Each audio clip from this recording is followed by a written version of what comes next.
Hello! Thank you for tuning into the first post-tournament analysis for the BBC Online Chess Tournament. This video, we'll be looking at the fourth round of the match, with TheAbsence3 having the white and uncledooo having the black pieces. So, we're starting off with the King's Pawn opening, the fried liver. I haven't seen this be played for a while, but I know it's extremely strong against all levels of players, grandmasters to beginners, and especially players who don't usually face it. And even when it is countered, it can still be extremely strong for white. Alright, so we see d5. This is the main counter. Takes. Alright, so the main move here is knight to a5. With the idea of hitting the bishop. Because after knight takes d5, knight takes f7 is an extremely strong move for white. After king takes, we have queen check. Alright, so black moves his king back to e8, which drops the knight. The main move here is king to e6. Knight to c3. Knight back. And it's just some amazing attack. I think it might be d4, it might be castling. It's a massive attack. While it is winning for white, it's extremely hard to capitalize. All right, so we have queen check and king to e8. All right, so takes, check. All right, g6 and queen back to e2. So we see white force black to have 3 isolated pawns, of which 2 are doubled, and have an extremely safe defense with the prospect of developing the knight and moving into e4, playing a safe but strong d3, and probably castling kingside. Alright, so we see d3. Alright, so it looks like black's trying to get some queenside thing going here. I feel like that he wants to castle queenside, but if he gets that his king is moved. Because otherwise, I think black should be playing something aggressive, like bishop to f5, bishop to e6, bringing across the rook, and is trying to really hammer down on that f2 pawn. Alright, so we see bishop to d7 and castling. Again, if black just brings his bishop to c5 and hits the f2 pawn,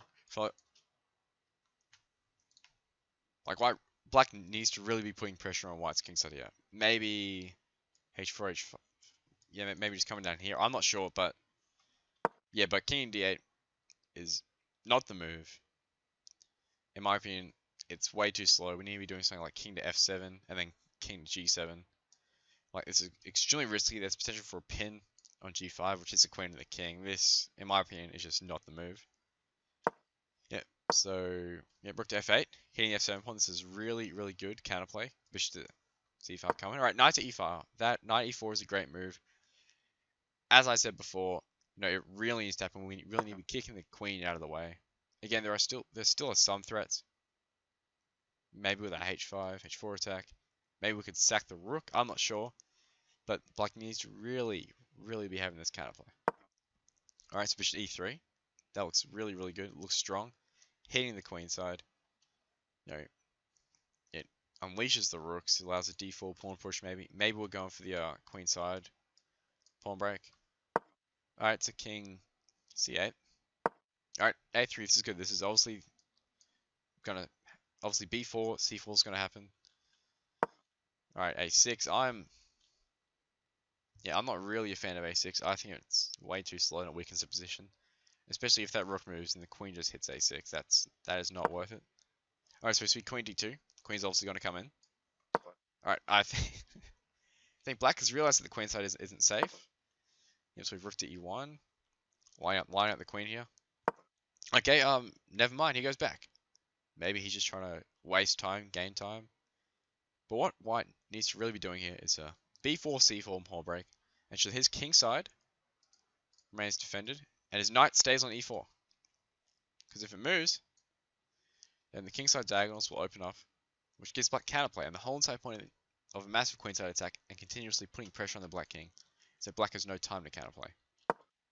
Alright, so we see b4. This is looking really good. While it seems unsound, I think that f3 reinforces the knight and prevents some rook lifts because of a potential for a g4 pawn push. And the queen can also protect g2, which prematurely defends against any attacks against the g pawn, and it also defends against the h pawn if we move the g pawn up. By reinforcing the knight, it allows some potential for the d pawn push, though I don't think it's in white's best interest. Alright, so rook to e8. I'm not sure why. I think it's really important for black to be, at the least, maybe just bringing up the king, swinging around the rooks, doing some massive attack. Otherwise, he's got no chance here. Alright, c4. It's strong. It's putting immense pressure on the queen side. Like, I would have preferred to see rook to b1. Maybe. I'm not certain. Gets this attack here. Again, maybe pushing the d pawn. I don't like it. But, he's lined up for it with the rook. It isn't ideal in my opinion, but it could be strong, especially now that the bishop has left this diagonal. Alright. Alright, so the queen swings across. Probably going to come to a4, hit the pawn. Alright, h6. That's definitely preparing for a kingside pawn break, so white needs to be attacking now, not later. Like, if white is able to attack, if white is able to capitalize off this attack, it should be an easy win. Alright. So the rook goes back to b1. Not back to, but it goes from a1 to d1 to b1. Again, rook to b1 initially would just be much better, saving the extra tempo, allowing the queen to already be here. Okay, so we see rook to d8. Alright, queen a4. This is looking good, right? We're hitting the a6 pawn to a8. I would have preferred to see something more aggressive than bishop to f2. Maybe bring the b pawn up. Maybe just bringing up the knight, especially because the bishop doesn't have this diagonal anymore. Maybe just bringing across the rook. Maybe just doubling up rooks, right? But bishop to f2, in my opinion, is way too passive. Okay. Right, now. Oh my gosh, he blunders the queen. This is absolutely heartbreaking. I don't see how white can win this. It is incredibly tough. Like, he does have a pawn and a piece to speak for it, to speak for his missing queen. However, I see these pieces, maybe like queen here eventually. I see these pieces and pawns disappearing very, very soon. This is really tough and unfortunate for white, who had such a strong game, but it's really tough. I guess by doubling up the rooks, it's obvious that the game isn't over yet, and black will have to prove himself to win. This is pretty funny, going for the back rank mate. Again, all black needs to do is just swing the rook over and defend. Oh my god, black blunders the game. What a plot twist. What a time to be alive. This is absolutely heartbreaking. Oh, I am sure that black thought that he could escape to a7.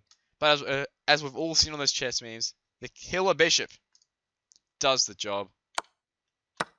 What an ending to such a magnificent game. If it wasn't for those blunders, I'm sure both players would have over 90 accuracy. Wow. This is so unfortunate for both players, and I wish them the best of luck in their chess futures. Congratulations to TheAbsence3 for being able to win that game. Wow. I hope you enjoyed that as much as I did, and thank you very much for watching. Stay tuned for the next and final round that determines the winner of this amazing tournament.